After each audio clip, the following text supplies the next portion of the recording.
Kalyani express দিয়ে বাড়ি ফেরার পথে জাগুলির কাছে এক জায়গায় দাঁড়ালাম চা খেতে। পাশে দেখলাম এরকম তিনকোনা কি একটা হচ্ছে, দেখতে সিঙ্গারার মতন হলেও এটা কিন্তু সিঙ্গারা নয়। স্থানীয় লোক এটার নাম দিয়েছে চাইনিজ সামোসা। খাদ্যপ্রেমী হিসেবে এটা তো খাওয়া বানতা হয়, কি বলো? নমস্কার, আমি অভিষেক আর আমি খেতে বড্ড ভালোবাসি। খাইলেও সমস্যা, না খাইলেও সমস্যা, আসতে হবে। কত বছরের দোকান বললে? এখানে 12 বছর দেখি। আর আগে এই জায়গাটার নাম কি? আমরা যে জায়গাটা রাজেন্দ্রপুর বটতলা, নৈহাটি রাজেন্দ্রপুর। ওই একদম এক্সপ্রেস ওয়েটার সামনে, এই যে সামনে এক্সপ্রেস ওয়ে। তোমার এই চাইনিজ সিঙ্গারা ছাড়া আর কি কি পাওয়া যায় এখানে? এখানে চিকেন পকোড়া দেয়, রোল পাওয়া যায়, ছিয়া পরোটা পায়, পিঠাই পরোটা। পিঠা পিঠা সকালের দিকে হয়? হ্যাঁ, ভোরের 5টার থেকে হুম। 11টা পর্যন্ত খাই। তারপরে এরপরে থেকে আবার এই কাজ ধরি, রোল চাউমিন এগুলোতে। আর এই চাইনিজ সিঙ্গারার দাম কত? 10 টাকা করে হেভি বল। দেখ, খাইলে খাইতে ইচ্ছা করে, এত সুন্দর খাবার। আর এরকম পরিষ্কার, আজকে আমরা ফোন করে আসিনি, এমনি এসেছি, পরিষ্কার তেলেই ভাজা।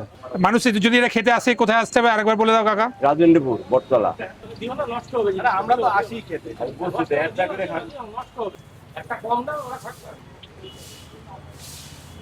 সিঙ্গারা ইউজুয়ালি সবাই অনেক ধরনের খেয়েছো, এটা অন্য ধরনের একটা সিঙ্গারা, কল চাইনিজ সিঙ্গারা বা সামোসা নাম দিচ্ছে। সামোসাতে হিন্দিতে বলেই। ভেতরে এর মধ্যে দিয়েছেন এই নিমকির গুঁড়ো, বিভিন্ন ধরনের ভেজিস, বাদাম আছে, আউটসাইড ভীষণ ক্রাঞ্চি, অন্য ধরনের ভালো। স্টাফ ছাড়া যদি অন্য ধরনের সিঙ্গারা খাওয়ার ইচ্ছা হয় খেতে পারবো, মানে একটা জায়গায় 2-3টে খেয়ে নেবে, তার সঙ্গে চা খাবে, বেশ আলাদা ধরনের এক্সপিরিয়েন্স। আমি খেতে বলবো না খুব ভালো, বাস এক্সপিরিয়েন্স যদি একদম অন্য ধরনের। এই সামনে হচ্ছে কল্যাণী এক্সপ্রেস। এই জায়গাটাকে কি মোড় বলে দাদা? এটা রাজেন্দ্রপুর বটতলা মোড়। রাজেন্দ্রপুর বটতলা মোড়।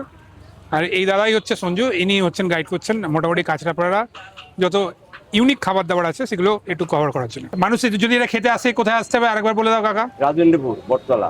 মৎস্য বাজারের যে দুর্গাপূজাটা হয়, বড় দুর্গা পুজোটা এখানে বিশাল বড়। ওই যে প্যান্ডেল দেখেন, ওই দেখেন কত 5 তলা প্যান্ডেল হয়ে গেছে।